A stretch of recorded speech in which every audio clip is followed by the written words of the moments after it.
Tay, Hmm. ba't tayo naghiwalay ni Mama?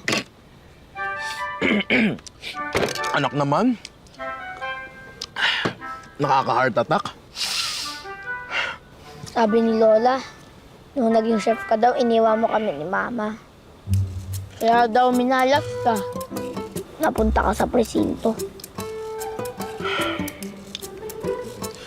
Bidang-bida naman pala ako sa kwento ng lola mo. Siguro nga, minalas ako.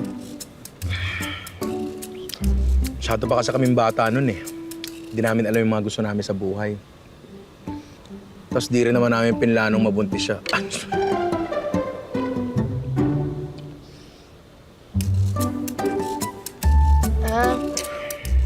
Kaya pala hindi niyo ako pintahan nung nakalabas kayo ng presinto. Kasi hindi niyo naman ako ginusto. Hindi lang plinano, nak. Pero ginusto ka namin nung lumabas ka. Mahal na mahal kita. Tandaan mo yan. Same, anak. Same.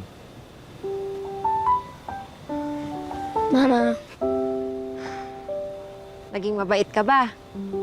sakto lang. Salamat ha. Bukas ulit. Baka gusto mo kumain muna. Marami pang tira dyan. Ano ba gusto mo? Paganda kita?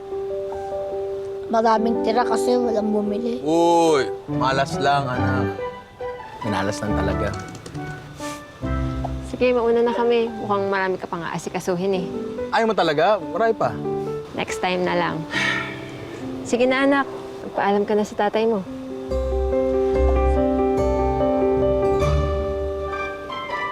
Ang lamig ng gabi. Ingat kayo. Love you, nak.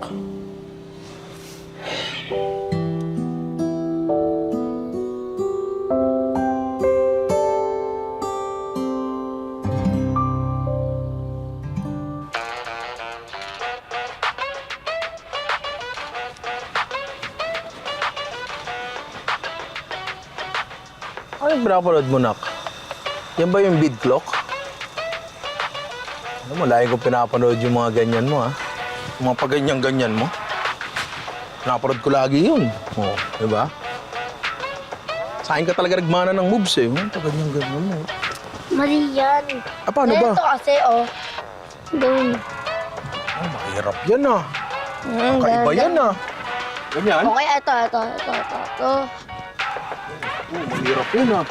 Hindi ko alam yan, ah. Hindi ah. Sige pa ka, paano pa ba? Nakulong daw yan eh. Ex-convict. Talaga? Kaya pala ganyan yung itsura. Mukhang masamang tao. Eh ano naman kung nakulong? Nadamay lang siya sa boss niya. Ha? Kaya nga ngayon nakalaya na siya, oh. Kayo ang totoong bad kasi nagmamarites kayo. Sabi ni Mama, ang mga Marites at Pablo pupunta sa impyerno. Thank you, nak, ha. Pero, ano yung Pablo? Pablo, yung lalaking Marites. Paring sobrang daming kwento. Di ba pala alam yan? May ganun pala, anak. Ay, ako.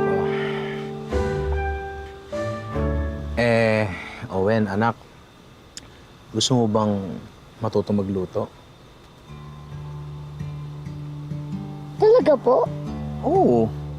Pangako ko sa'yo dati yun, di ba? Gagawin kitang sous chef. Sous chef? Ano po yung sous chef? Sous chef? Parang assistant. Ganun. Ako yung head chef. Ikaw, yung sous chef sa food truck natin.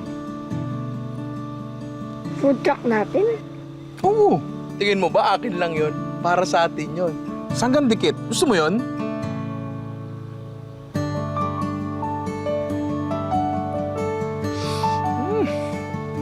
Kamusta ang baby ko? Mama, tuturuan daw ako ni tatay na maging sous chef. Ay, we. Pero paano yan? Nakahanap na kasi ako ng kapalit ni Inday. Baka sa makalawa, pwede na kitang iwan lang sa bahay. Ma, huwag muna. Please. Sure ka?